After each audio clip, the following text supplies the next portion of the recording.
he said was a lie. That he's lying. Beat him up. At the end of the day, it is. Why would Suge Knight say that Dr. Dre did not produce Doggystyle? Where's the benefit in this? I'm confused. Daz came behind him and said, "This is cap." I don't even know why this would. Now, first of all, why would you say that?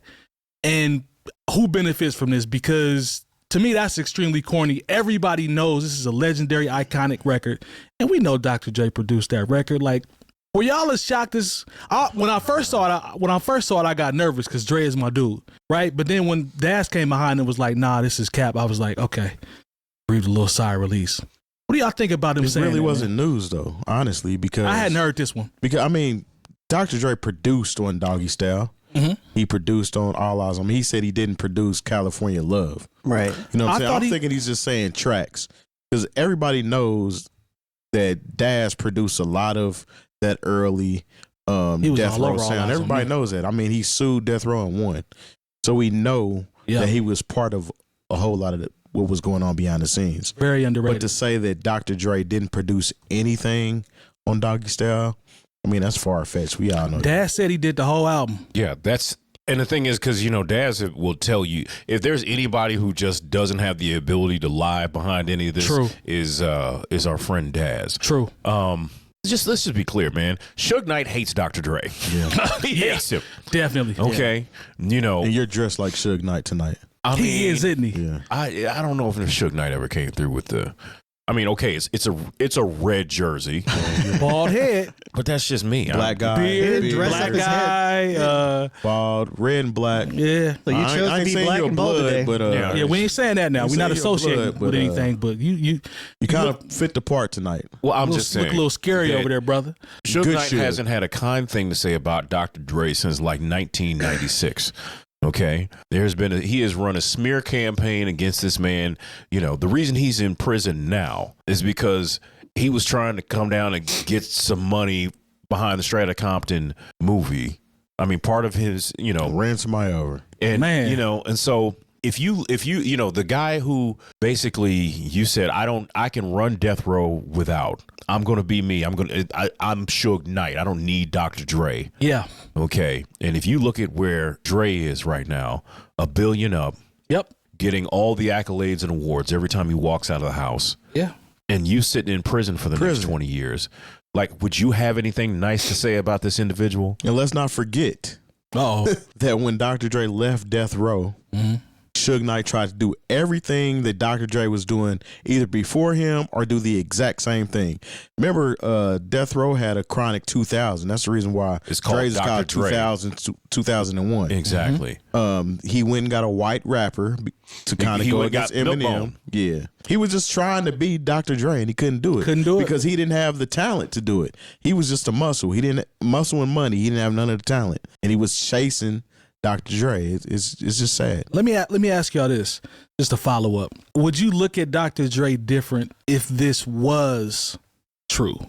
No. Based off everything that's happened up until this point. Chronic 2001 is a prime example of why nobody would look at Dr. Dre different. Okay. You know why? Because on that album, he produced. Mailman produced. Scott Storch produced. Yep. It was a myriad of everybody producing on this album. Dr. Dre was the executive producer, and he probably polished the sound. But a lot of producers made that album come to fruition. You know what I'm saying? True. And Dr. Dre is still the most talked about in that era. I mean, because when that album hit, every album had to sound like 2001. I don't know if y'all remember how that sounded. Oh, I definitely remember how it sounded. Like miles better than everything that had dropped before them. It still like sounds if you good. had a nice system in your car, man, that mug hit. Explosive sounds beautiful. It was so crisp. This is the thing, you know, because like Dr. Dre will tell you, like, he didn't do anything for the Dog Pounds album. He mixed it. But he didn't produce anything. We know, you can go through the credits. He did California Love, All Eyes on Me, and You Can't See Me. That's it. Yeah.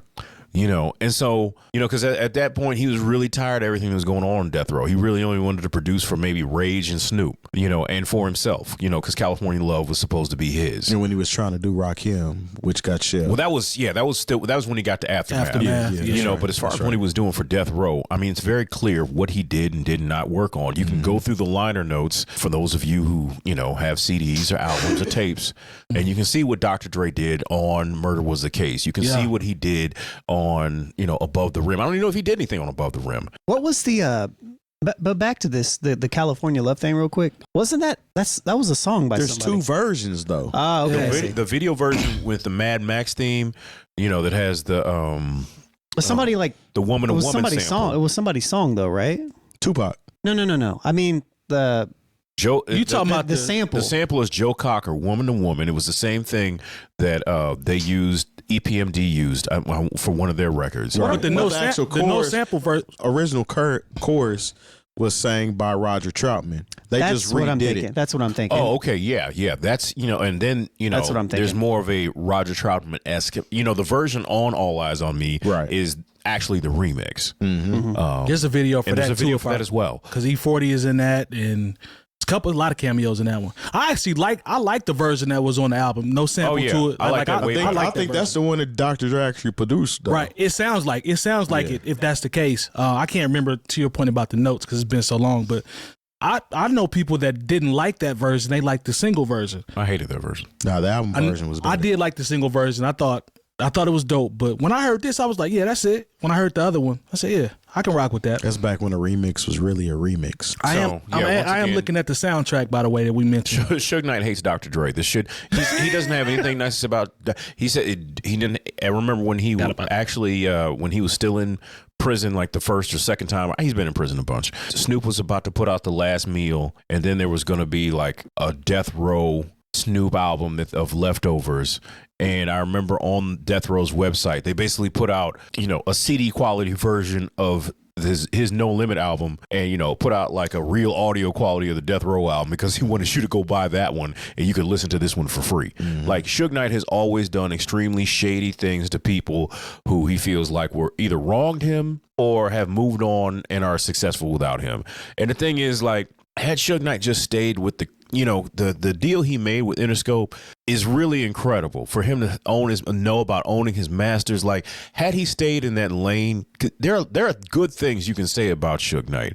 There are a lot of bad things you can say about Suge Knight. But when Death Row first started, it seemed like, okay, they got the paperwork in order. They're going to go actually pay people, and they're going to put these records out and market them like they're pop and R&B records, and it worked. But then something else just came into play and messed it all up. People started getting bullied, probably for one. You know, because once they there. got some success, it just turned into, you know, I mean, it was Big Red Records. He wasn't really paying them people. It turned into a gang that sold records. You know, at one point, like, people would get pulled over, and They definitely was getting bullied. and they'd be like, so Mr. Knight, they'd be like, what? Come to find out, like, they didn't Even own Tupac, anything. some of Tupac's stuff was in Suge Knight's name. Yeah. Yeah, at one point, Tupac's royalties were paying people's child support. Like, That's crazy. Tupac, bro. for all the movies he had done, all that music he did for Death Row, his estate tax when he died was zero.